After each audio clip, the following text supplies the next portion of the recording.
There is no better way to finish your day at Disneyland than watching one of their fireworks shows. The fireworks shows are a must-do on my list, but there are a few things you should know to ensure that magic happens instead of an epic fail. So, let's get started.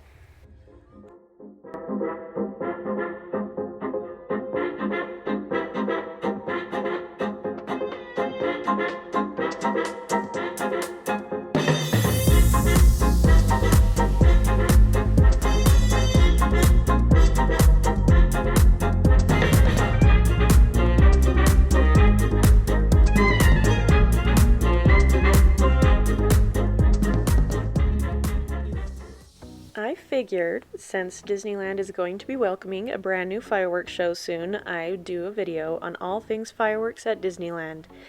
Now, just a friendly reminder, if you like my videos, don't forget to give it a like and subscribe if you want to see more from me. Okay, let's start with when you can see them. Disneyland does their fireworks mostly on the weekends. We're talking Friday, Saturday, and Sunday nights. In high peak seasons like summer and the weeks around Christmas, you'll often see them every night though. But it's not a guarantee. So, if fireworks are important to you, try to have at least one of your days fall on a weekend. To check to see if they will be doing fireworks, you have to look on the Disneyland app that day by going on the home page of the app and scrolling down to the park's hours and clicking on today's show times. There, you will see all of the entertainment that will be showing in the parks that day, and if there is going to be a fireworks show, it will give you a time. If there's not going to be any fireworks that night, you may see something like Mickey's Mix Magic projections or something like that in place of the firework.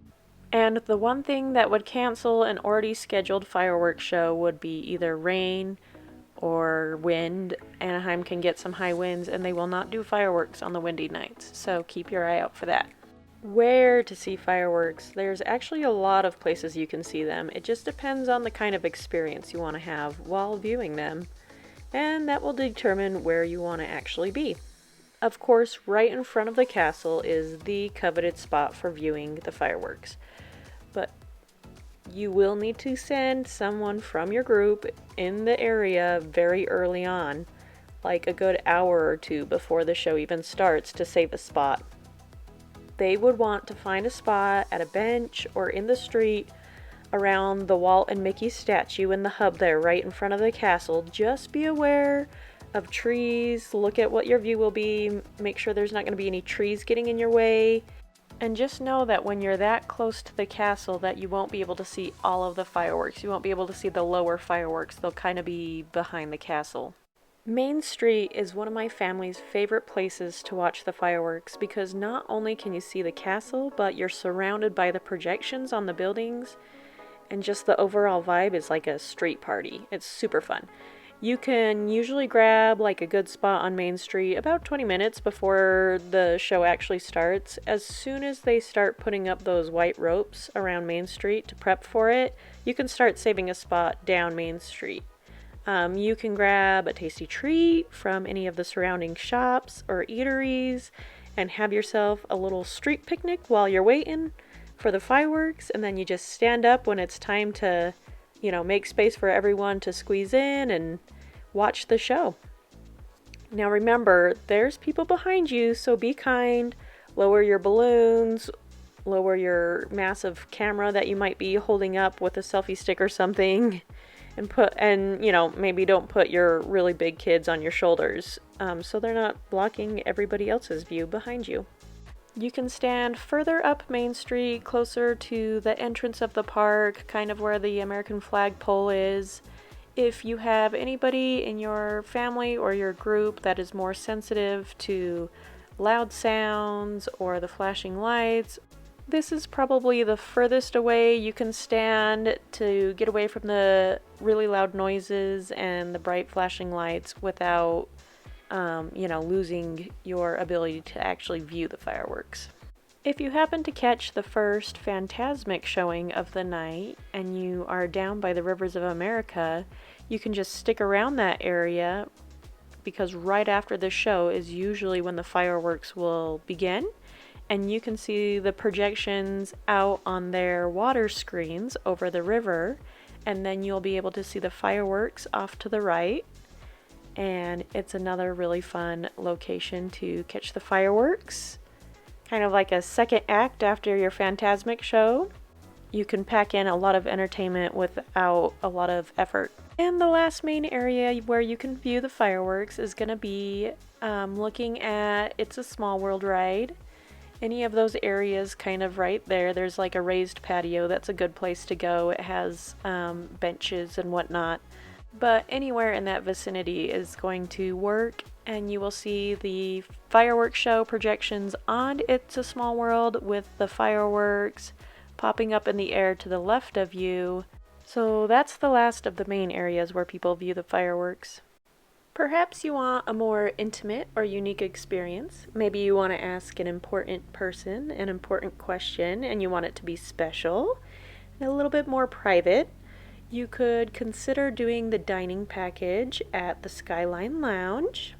This dining package is around $60 per person. For the price, you'll get a main entree, a side dish, and a dessert, as well as unlimited soft drinks, water, and hot chocolate. You'll get a special setting above Tomorrowland with the view of the fireworks, but not necessarily the projections. The only reason I hesitate to do this package is due to the unpredictability of the weather. You just don't know when it's going to get canceled, and Disneyland does not offer refunds for that dining package if the fireworks are canceled. But you'd still get an awesome view and a unique dining experience. So either way, I suppose. You do need a reservation for it. It's very popular, so probably 60 days out from the day you would want the reservation is when you need to make it to ensure you get the days that you want. Less expensive but equally fun places to dine while enjoying the fireworks include the Jolly Holiday, and across the street from that, the Plaza Inn. Pretty much all the eateries along the rivers of America, although it can be a little bit tricky to get into those around those times because people are also trying to eat there during Fantasmic as well. But if you can snag a spot, it's worth it. Lastly, we have Fantasyland by Dumbo and the Carousel. For some reason, it gets super empty around that time, and so you can kind of watch it without so many people, as well as at the Red Rose Tavern. This area is a super intense but really fun place to eat a snack while you're enjoying fireworks surrounding you.